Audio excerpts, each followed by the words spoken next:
बिन दो खड़े काके लागू पाए, बलिहारी गुरु आपने गोविंद देव बताए।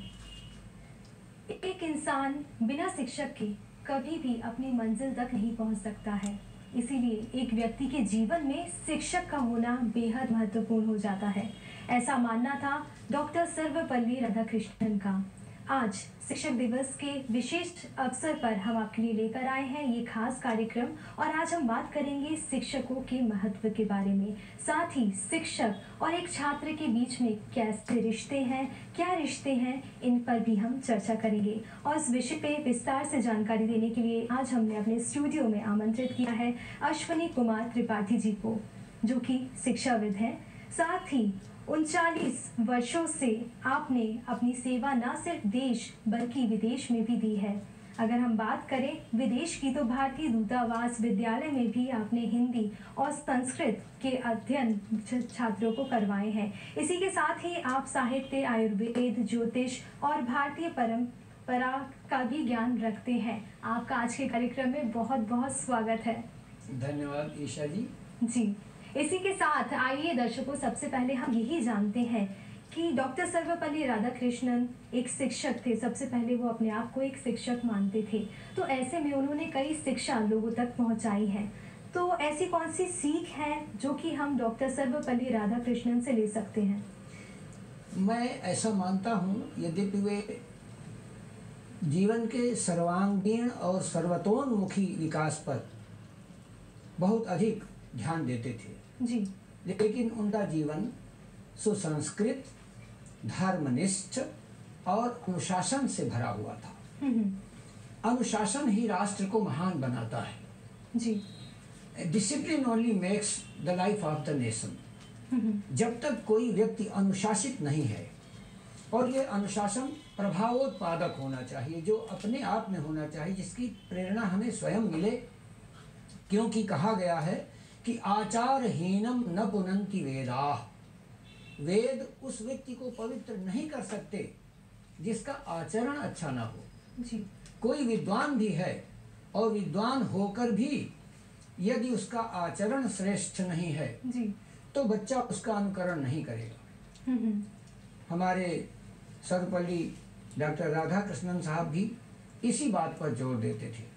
सात्विक सतोगुणी स्वभाव और सबके प्रति सहिष्णु भावना, भेदभाव रहित होना, ये उनके चरित्र की विशेषताएं हैं। जी, और ऐसा ही वो चाहते थे कि शिक्षक कुछ ऐसा ही हो जिससे कि वो अपने बच्चों में नैतिकता का विकास कर सके। आज समाज में नैतिकता की कमी हो रही है। जी, कहीं न कहीं हम देखते हैं तो नैतिकता में कुछ कमी आती जा रही है, और जो नई पीढ़ी है उसमें विशेष तौर से नैतिकता का ह्रास हो रहा है। जी हाँ। और मैं इस विषय में कुछ कहना चाहूँगा कि बच्चों से कहना चाहूँगा कि धन कमा लेना, अंतरिक्ष तक चले जाना, घर बना लेना आसान है, किंतु उसे नैतिकता में बांध कर रखना यह थोड़ा सा क्लिष्ट है। मैं अपनी कविता की 4 पंक्तियां प्रस्तुत करना चाहता हूँ। बिल्कुल बिल्कुल।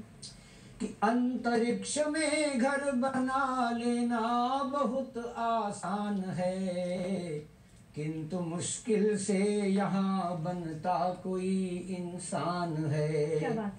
किंतु मुश्किल से यहाँ बनता कोई इंसान है।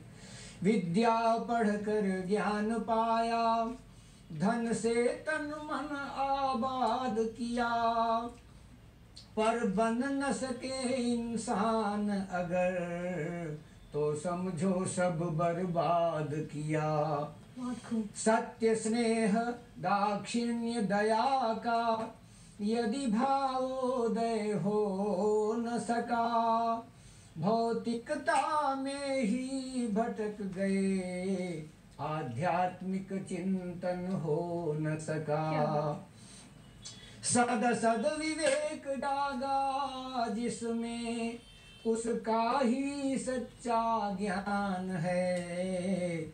अंतरिक्ष में घर बना लेना बहुत आसान है, क्या बात। किंतु मुश्किल से यहाँ बनता कोई इंसान है। बहुत ही खूबसूरत पंक्तियाँ आपके द्वारा लिखी गई है और बिल्कुल ये जो मैसेज हमें दे रही है कि इंसान ऊंचाइयों तक पहुंच जाता है, लेकिन जो इंसान बनना है वो सबसे ज़्यादा कठिन होता है और वहीं हम कहीं थोड़ा पीछे रह जाते हैं या फिर इस चीज़ को हम ज़्यादा तवज्जो आज के ज़माने में नहीं देते हैं। लेकिन क्यों इसे अहमियत देनी चाहिए ये हम जानेंगे आज के कार्यक्रम में। और इंसानियत को सबसे ऊपर डॉक्टर सर्वपल्ली राधाकृष्णन भी रखते थे। तो आइए आज शिक्षक दिवस के विशेष अवसर पर इस पावन पर्व पर हम जानते हैं डॉक्टर सर्वपल्ली राधाकृष्णन के बारे में कुछ और बातें। प्रखंड विद्वान, महान दार्शनिक, शिक्षक, स्वतंत्र भारत के पहले उपराष्ट्रपति, दूसरे राष्ट्रपति डॉक्टर सर्वपल्ली राधाकृष्णन का जन्म आज ही के दिन 5 सितंबर को सन 1888 में हुआ था। सर्वपल्ली वीरास्वामी और सर्वपल्ली सीताम्मा पुत्र सर्वपल्ली राधाकृष्णन के पूर्वज सर्वपल्ली गांव में रहते थे। जन्मस्थल गांव का बोर्ड सदैव बना रहे, इसलिए सभी परिजन अपने नाम के पूर्व सर्वपल्ली धारण करने लगे थे। शुरू से ही पढ़ाई में रुचि रखने वाले राधाकृष्णन का जन्म तमिलनाडु के तिरुतनी गांव में हुआ था। बचपन तिरुतनी और तिरुपति जैसे धार्मिक स्थलों पर व्यतीत हुआ, जिससे राधाकृष्णन ने हिंदू धर्म ग्रंथों के ज्ञान के साथ साथ प्राकृत, पाली, संस्कृत भाषाओं पर भी निपुणता बचपन में ही हासिल कर ली थी। पिताजी सरकारी अफसर थे, चाहते थे कि उनका बेटा पंडित बने, लेकिन हुआ क्या, वो इतिहास के सुनहरे पन्नों में दर्ज है। 16 साल की उम्र में राधाकृष्णन शिवा कमू के साथ विवाह के बंधन में बंध गए। पढ़ाई में हमेशा अव्वल रहने वाले एस राधाकृष्णन को शिक्षा के दौरान कई स्कॉलरशिप्स मिली और उन्होंने दर्शन शास्त्र यानी फिलॉसफी में पोस्ट ग्रेजुएशन किया।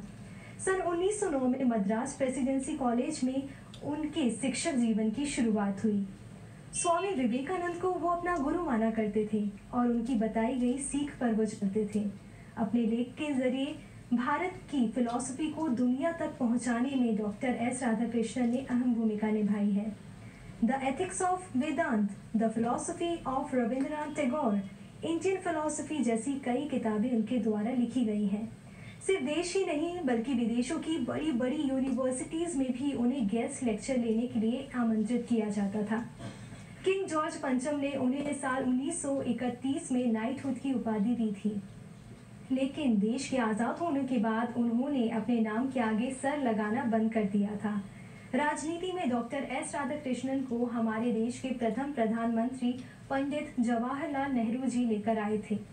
सन 1952 में डॉक्टर राधाकृष्णन देश के प्रथम उपराष्ट्रपति बने। सन 1954 में उन्हें देश के सर्वोच्च अलंकरण भारत रत्न से नवाजा गया। इसके अलावा उन्हें और भी कई सम्मान देश और विदेश से प्राप्त हुए। सन 1962 में डॉक्टर सर्वपल्ली राधाकृष्णन भारत के दूसरे राष्ट्रपति बने। उस समय राष्ट्रपति की मासिक आय 10,000 रुपये हुआ करती थी। डॉक्टर राधाकृष्णन 10,000 में से सिर्फ 2,500 रुपये अपने पास रखते थे और बाकी बचे रुपए पीएम रिलीफ फंड को दान कर दिया करते थे। विद्यार्थी राधाकृष्णन जी को बहुत मानते थे। 5 सितंबर को उनके जन्म दिवस को मनाने की अनुमति लेने एक बार वो उनके पास पहुंच गए। सितंबर 1962 से शुरुआत हुई शिक्षक दिवस मनाने की। इंसानियत को सबसे ज्यादा अहमियत देने वाले महान विद्वान डॉक्टर सर्वपल्ली राधाकृष्णन को हम शत शत नमन करते हैं। इसी के साथ शिक्षकों और जो विद्यार्थी हैं उनके रिश्तों में क्या कुछ बदलाव देखने को मिला है ये भी हम जानते हैं त्रिपाठी जी से। एक समय गुरुकुल की परंपरा चलती थी, गुरु शिष्य की परंपरा चलती थी, लेकिन आज हम देखें तो शिक्षक और जो विद्यार्थी का रिश्ता है उसमें भी बदलाव देखने को मिला है।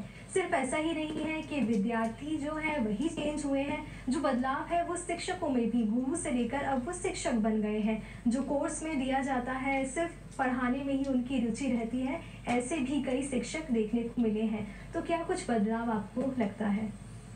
ईशा जी, हमारा जो भारत है इसकी संस्कृति बहुत प्राचीन है। इसको ठीक ठीक समझने के लिए हमें वैदिक वाङ्मय में जाना होगा। वैदिक वाङ्मय के समय हमारे यहाँ वर्ण आश्रम व्यवस्था थी। जी। इसमें वर्ण और आश्रम दो शब्द जुड़े हुए हैं। वर्ण से हम जाति समझ बैठते हैं, जो कि गलत है। जी। ऋग्वेद में लिखा हुआ है, एक ऋचा पढ़ता हूँ, ब्राह्मणोस्य मुखमासीत् बाहुराजन्यः कृतः ऊरू तदस्य यद्वैश्यः पद्भ्याग्वं शूद्रो अजायत। अर्थात उस विराट पुरुष के मुख से ब्राह्मण उत्पन्न हुआ, जी। भुजाओं से क्षत्रिय, ऊरू भाग से वैश्य और पाद भाग से शूद्र की उत्पत्ति हुई। जी। अब यहाँ पर हम शूद्र को सबसे पहले यह समझ बैठते हैं कि यह निम्न है। यही हमारी सबसे बड़ी भूल है। जी। वह हमारी सबसे बड़ी शक्ति है, क्योंकि यदि हमारे पैर कह दें कि मुझे वहां जाना है और वो मना कर दें कि हम नहीं जाएंगे, तो मैं एक कदम नहीं चल सकता। जी। तो सबसे पहले तो वर्ण और जाति, इन दोनों के अर्थ को अच्छी तरह समझना चाहिए। विद्वानों में बड़ा मतभेद है, लेकिन इस बात को समझने के लिए हर व्यक्ति के मुख है, यह मुख भाग ही ब्राह्मण है। जी। हर किसी में ब्राह्मण है, हर किसी में क्षत्रिय, हर किसी में वैश्य, हर किसी में शूद्र है। जी। तो ये चारों वर्णों को लेकर के भेदभाव या जातिगत वैमनस्य कभी नहीं होना चाहिए, पहली बात। दूसरी, आश्रम व्यवस्था में एक व्यवस्था थी कि जब बच्चा 5 वर्ष से 8 वर्ष का हो जाता था, जी, तो इस बीच उसका उपनयन होता था। उप का अर्थ है समीप में, जी, और नयन का अर्थ है ले जाना। उसको एक सैक्रेड थ्रेड, यज्ञोपवीत पहनाया जाता था। मंत्रों को उसको सिखाया जाता था। मंत्र के प्रभाव से जब वो उसका मनन करता था, मननात् त्रायते इति मंत्रः, वो मनन करने से उसकी इंद्रियों की जो वृत्तियां हैं उन पर रोक लगती थी, वह उच्छृंखल नहीं हो पाता था। जी। और फिर गुरु उसको अपने आश्रम में ले जाता था। तो उस समय ब्रह्मचर्य आश्रम पहला होता था, जी, जो 25 वर्ष की अवस्था तक माना जाता था।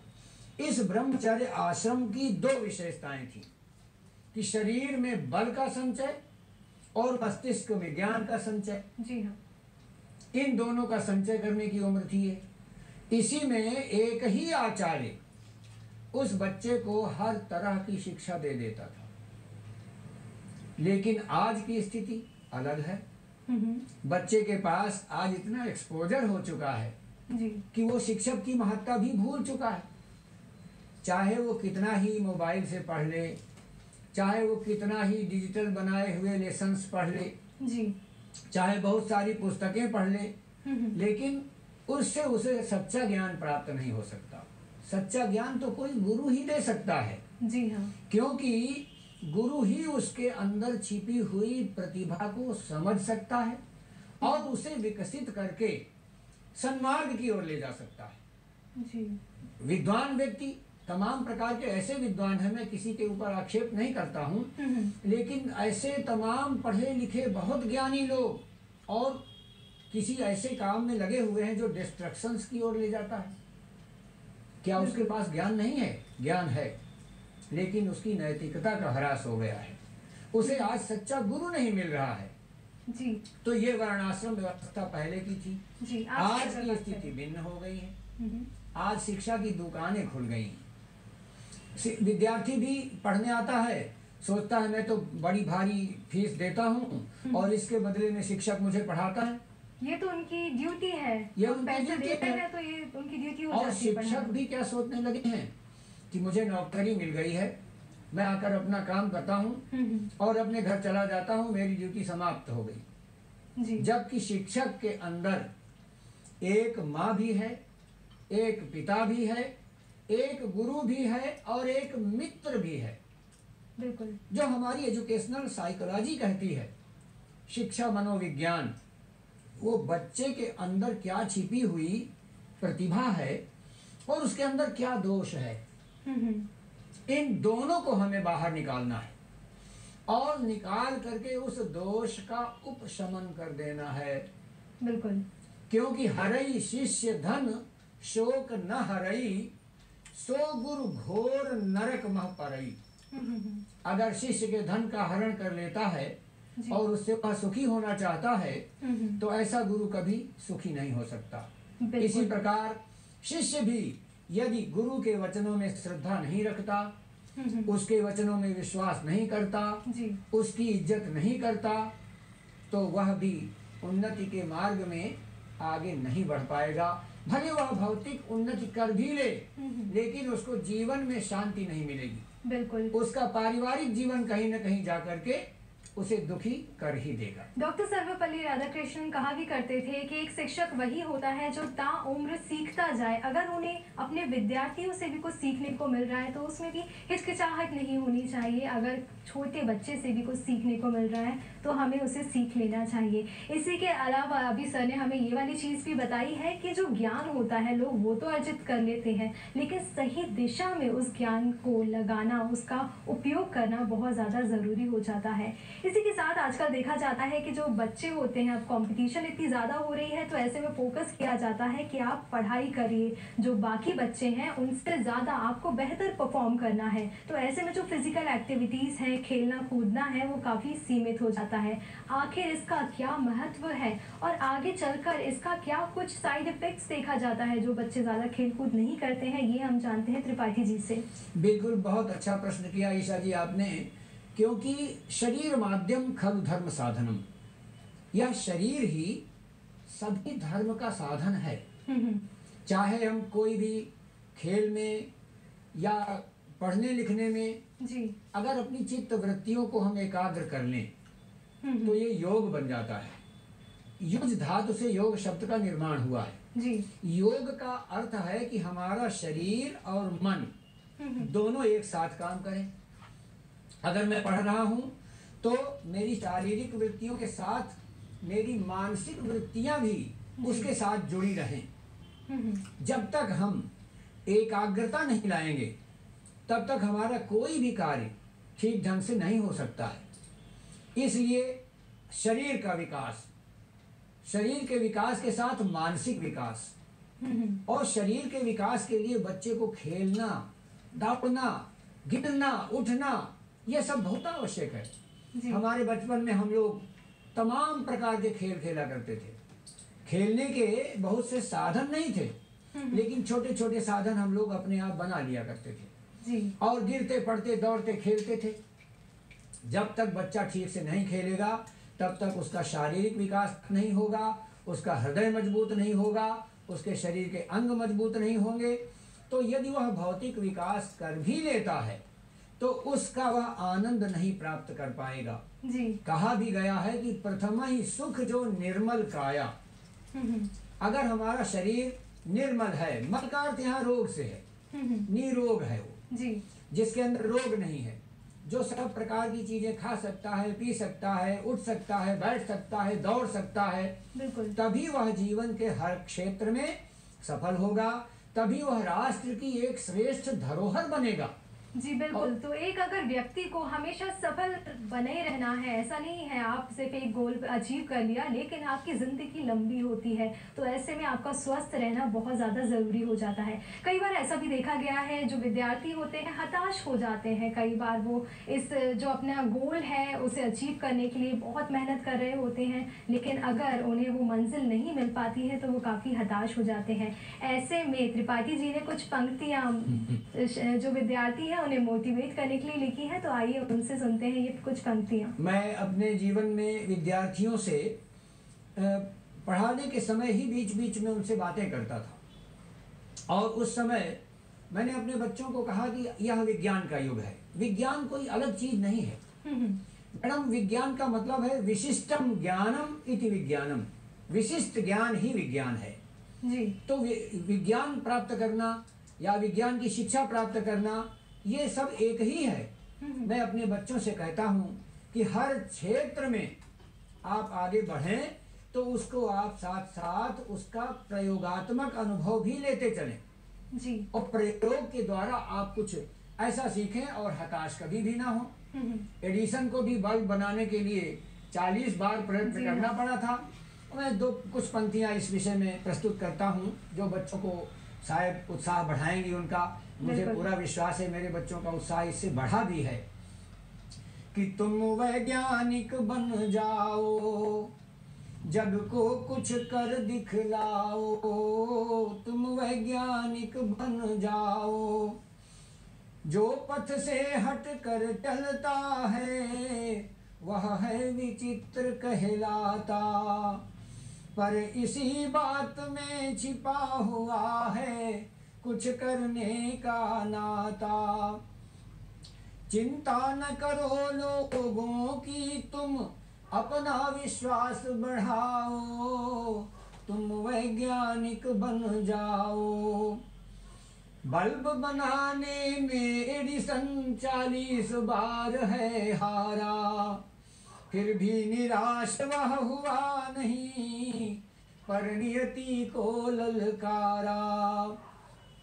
जगा आत्मविश्वास सजग होकर श्रम करते जाओ, जग को कुछ कर दिखलाओ, तुम वैज्ञानिक बन जाओ। बहुत खूब, बहुत खूब। इसी के साथ जैसा कि हमें बोला जाता है कि जब हम ये सोचने लगते हैं कि हमें सब कुछ आता है, वहीं से हमारा जो ज्ञान अर्जित करना है वो रुक जाता है। तो बच्चों को मोटिवेट करने के साथ साथ ये बात बहुत ध्यान रखनी चाहिए कि जो शिक्षा है वो आपको ताउम्र जहाँ से भी मिल सके वो ले लेनी चाहिए। और इतनी जो मोटिवेटेड पंक्तियाँ अभी आपने सुनी है, तो मैं बिल्कुल आशा करती हूँ, पूरा विश्वास है मुझे कि जो विद्यार्थी हैं वो ज़रूर मोटिवेटेड हो गए होंगे। इसी के साथ अगर हम नैतिक शिक्षा की बात करें तो आपने इस पे बहुत ज़्यादा जोर दिया है कि नैतिक शिक्षा का काफ़ी महत्व होता है और इसे अपने जीवन में अपनाना चाहिए। पुराने ज़माने में अगर हम देखें तो इस पे चैप्टर्स भी होते थे, शिक्षा दी जाती थी, लेकिन आज के ज़माने की अगर हम बात करें तो लोग आगे बढ़ने की होड़ में इतना ज़्यादा लग गए हैं कि वो नैतिक शिक्षा को कहीं ना कहीं पीछे छोड़ आते हैं। या फिर कुछ लोगों को लगता है कि हम एडवांस्ड या फिर मॉडर्न नहीं कहलाएंगे अगर हम नैतिक शिक्षा को मानने लग जाएंगे। तो इस पर आप क्या बोलना चाहेंगे? ईशा जी, हमारे जो भारत की परंपरा है तो सबसे पहली शिक्षिका तो माँ है। यदि घर का वातावरण ऐसा हो कि जो सुसंस्कृत कहलाए, तात्पर्य इससे यह है कि जो हमारी भारतीय नैतिकता के जो हमारे मूल्य हैं उन मूल्यों की शुरुआत घर से ही होती है जी।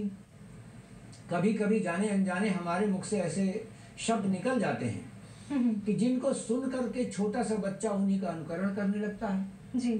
और जिस तरह का आचरण हम घर में करेंगे वह उसे प्रभावित करेगा। फिर विद्यालय का परिवेश, विद्यालय में उसको कैसे कैसे शिक्षक, कैसी कैसी शिक्षिकाएं मिलती हैं, वो कैसी उनकी वेशभूषा है, कैसा उनका चाल चलन है, कैसा उनका उठना बैठना है, ये सब कुछ बच्चे को बहुत प्रभावित करता है। और जब किशोरावस्था में बच्चा आता है तो या तो वो किसी शिक्षक को या किसी व्यक्ति को अपना आदर्श मान बैठता है। अब वह किस तरह के व्यक्ति को अपना आदर्श मान बैठता है जी, यह सोचनीय है। तो जब तक हम बच्चे के अंदर छिपी हुई प्रतिभा को ना पहचाने और उसके दोषों को ठीक करने का ऐसा प्रयत्न न करें कि जो मित्रवत हो जी, तब तक उसके अंदर स्थायी प्रभाव नहीं होता। यदि हम किसी को मौखिक रूप से उपदेश देते हैं जी, और उसका आचरण में हम स्वयं पालन नहीं करते तो वह प्रभावी नहीं होता। बिल्कुल मैडम, सत्य से बढ़कर शॉर्टकट और कुछ नहीं होता। जी बिल्कुल। तो सत्य और मेहनत इसकी राह पर चलते रहना चाहिए। आप रूस के मॉस्को शहर में भी विद्यार्थियों को पढ़ाकर आए हैं, तो अगर हम सीख देने की बात करें विदेशों में जो आपके जो विद्यार्थी हैं उनको, या फिर विश्व भर में जो विद्यार्थी इस चैनल को देख रहे हैं उनको आप क्या सीख देना चाहेंगे? मैंने वहाँ पर देखा कि वहाँ विद्यार्थी खेल कूद में भी आगे रहते हैं और उनके ऊपर सबसे बड़ी बात तो शिक्षा का कोई माता पिता बोझ नहीं लादते और माता पिता की कोई ऐसी आकांक्षाएं विशेष रूप से ये नहीं होती हैं कि वो बच्चे के ऊपर कोई चीज थोपना चाहते हैं और उसकी इच्छा का दमन करना चाहते हैं जी। ऐसा नहीं करते वो। उन्हें स्वच्छंदता का वातावरण मिलता है, लेकिन उसमें भी थोड़ा सा अंकुश होना चाहिए। बिल्कुल। वो भारतीय जो नियम है हमारे, जो हमारी भारतीय संस्कृति कहती है, हमने भारत में जन्म लिया है, यहाँ तक कि देवता लोग भी कहते हैं कि गायन की देवाह किल गीतकानी धन्यास्तु ते भारत भूमि भागे। स्वर्गापवर्गास्पद हेतु भूते भवन्ति भूयः पुरुषः सुरत्वात्। वो देवत्व छोड़ करके पुरुष यहाँ बनना चाहते हैं, क्योंकि देवत्व क्या है, वो सूक्ष्म शरीर से है जी। तो वो कुछ कर नहीं पाते हैं। कुछ करने के लिए स्थूल शरीर चाहिए, वो भी यहाँ कुछ करना चाहते हैं। बिल्कुल। तो वहाँ भी मैंने देखा कि बच्चों के अंदर थोड़ी उद्दंडता भी होती है, शरारत होती है वो जी। और वो शरारत होनी भी चाहिए, स्वाभाविक है। बिल्कुल, लेकिन जो फिजिकल एक्टिविटीज यानी स्पोर्ट्स है उन पर भी ध्यान देना चाहिए। इसी के साथ साथ जो शिक्षा है उसका भी इक्वली इम्पोर्टेंस महत्व होता है। इसी के साथ आप क्या संदेश देना चाहेंगे? मैं आगे सभी बच्चों को, मैं तो यहाँ तक मानता हूँ कि बच्चे ही राष्ट्र की धरोहर हैं और वही भारत का या किसी भी राष्ट्र का भविष्य का निर्माण करने वाले हैं वे। तो मैं ऐसे बच्चों को, उनके जीवन में श्रम भी होना चाहिए, इस श्रम के महत्व को उद्घाटित करते हुए और उन्नति पथ पर अग्रसर होने के लिए कामना करते हुए कुछ पंक्तियां अपनी ओर से प्रस्तुत करता हूं कि श्रम करके तुम इस जीवन को उन्नति पथ पर पहुंचाना, निज संग ही माता पिता और गुरुजन का यश फैलाना। बच्चों मानव है जाति तुम्हारी, धर्म तुम्हारा मानवता, इतिहास देख कर यह प्रण लो, जग में तुम लाओगे समता। मत बनो अधर्मी अज्ञानी, मत कलुषित भाव जगाओ, आगे का मार्ग प्रशस्त करो, मत पीछे पग लौटाओ। बस आज यही आवश्यक है, गुमराह न तुम हो जाना, निज संग ही माता पिता और गुरुजन का यश फैलाना। बहुत खूब, बहुत खूब। गुरुजन का यश फैलाना। बिल्कुल, गुरुजन माता पिता का यश फैलाने के लिए हमें सही मार्ग पर चलना बेहद आवश्यक हो जाता है। तो इसके लिए शिक्षा ग्रहण करना बहुत ज़्यादा ज़रूरी हो जाती है। और डॉक्टर सर्वपल्ली राधाकृष्णन का भी ये मानना था, वो पूरे विश्व को एक विद्यालय के रूप में देखा करते थे और उनका मानना था कि अगर पढ़ाई की जाए तो इससे जो इंसान का दिमाग होता है उसका सही प्रयोग किया जा सकता है। अश्विनी कुमार त्रिपाठी जी, आप इस कार्यक्रम में हमसे जुड़े और इतनी महत्वपूर्ण जानकारी संदेश हमारे विद्यार्थियों को दिया, माता पिताओं को दिया, इसके लिए आपका बहुत बहुत धन्यवाद। आपका भी बहुत धन्यवाद और आपका भी बहुत स्वागत। इसी के साथ दर्शकों, हमें दीजिए इजाजत। नमस्कार। नमस्कार।